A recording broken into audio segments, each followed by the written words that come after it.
जो बांग्लादेश में हुआ है ना, वो यहाँ होते हुए भी देर नहीं लगनी थी अगर हमारे इतने शीर्ष नेतृत्व जो हमारे इतने सशक्त नहीं होते। यहाँ पे जो फार्मर्स प्रोटेस्ट हुए, वहां पे लाशें लटकी थी, वहां पे रेप हो रहे थे, और जब वो किसानों के हितकारी बिल जो वापस लिए गए थे तो पूरा देश जो है वो चौंक गया था। और वो किसान आज भी वहां बैठे हुए, उन्होंने कभी सोचा ही नहीं ये बिल वापस होगा। वो बड़ी लंबी प्लानिंग थी जैसे बांग्लादेश में हुई है। तो इस तरह के षड्यंत्र, और आपको क्या लगता है किसानों, चाइना, अमेरिका, इस तरह की जो विदेशी जो शक्तियां हैं वो यहाँ काम कर रही हैं। और ये फिल्मी लोग हैं, इनको लगता है कि इनकी दुकान चलती रहेगी अगर देश चाहे जाए भाड़ में। ऐसा नहीं होता है। देश अगर भाड़ में जाएगा तो आप भी साथ में भाड़ में जाएंगे। ये बात जो है इनको रोज रिमाइंड करानी चाहिए। पर खैर, जितनी इनकी बुद्धि है उतनी इनकी करतूतें भी हैं।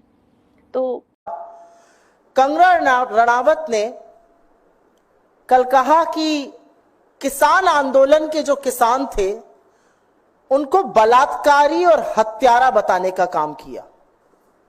इस देश के अन्नदाताओं के खिलाफ ऐसे शब्द शायद ही किसी राजनेता ने इस देश के लंबे इतिहास में कभी बोले हों। इस देश के अन्नदाताओं को बलात्कारी और हत्यारा बताया, और उसके बाद यह भी कहा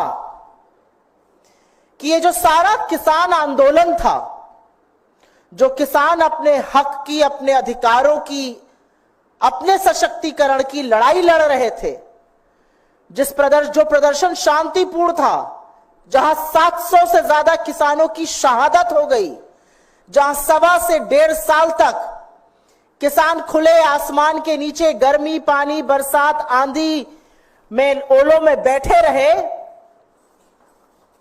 वहां पर इनका कहना है कि ये अमेरिकी और चीनी शक्तियां ऐसा कर रही थी। अमेरिका और चीन हमारे देश में दखलंदाजी कर रहा था, अस्थिरता पैदा कर रहा था किसान आंदोलन करा के। तो जाहिर है इस पर आक्रोश होना था। जाहिर है इस देश की रीढ़ की हड्डी किसान है।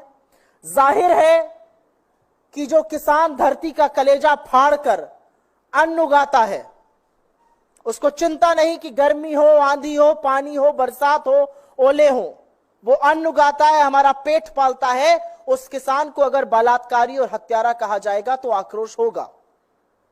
और एक बात यह भी सच है कि किसान चाहे पंजाब का हो, चाहे हरियाणा का हो, चाहे उत्तर प्रदेश का हो, चाहे कर्नाटका का हो, यह असम्मान तो कोई नहीं सहेगा।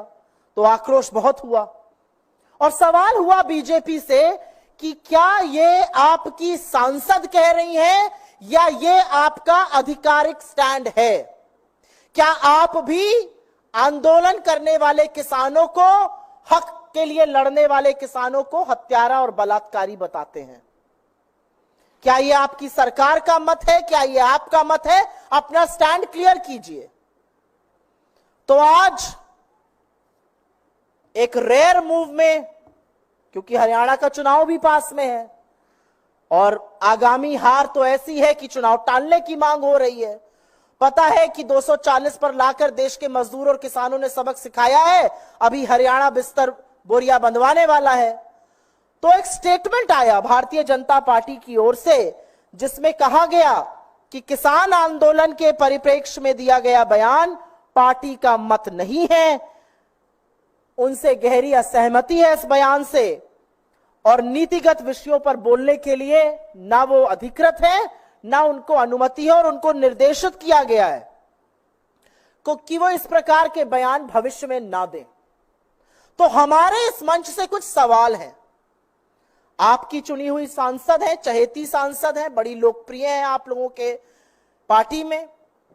अगर ये उनका मत नहीं है, अगर आपकी पार्टी का ये मत नहीं है, तो निकाल बाहर करिए ऐसे सांसद को। ये मैं हृदय से माफ करने वाली राजनीति अब नहीं चलेगी 2024 में। प्रज्ञा ठाकुर गोडसे की पुजारी को हृदय से माफ नहीं कर पा रहे थे, अब ये हमारा मत कह के पलड़ा झाड़ने हम नहीं देंगे। अगर ये आपका मत नहीं है तो इस देश के किसानों के खिलाफ जिसने इस तरह की बात की है, उसको किसी कीमत पर संसद में बैठने का हक नहीं है। निकाल बाहर कीजिए अपनी पार्टी से, हाथ जोड़ के माफी मंगवाइए किसानों से, और अगर ये सब कुछ नहीं कर सकते तो आप खुद माफी मांगिए इस देश के किसानों से। मैं इस समय गाजीपुर बॉर्डर पे हूँ। रात के 9 बज चुके हैं और किसान सुबह की तैयारियों में लगे हुए हैं। पिछले 1 साल से गाजीपुर बॉर्डर में आते हुए आज अब जब पता लगा कि अब 2 दिन के बाद किसान यहाँ से चले जाएंगे, तो मैं यहाँ अपने किसान भाइयों के मिलने के लिए यहाँ चली आई। गाजीपुर बॉर्डर में अभी भी किसान बहुत जोश में हैं और लगातार खुशी के नारे लगा रहे हैं और उनकी खुशी का कोई ठिकाना नहीं है। गाजीपुर बॉर्डर एकदम हरा चारों ओर खुशी का माहौल है। बस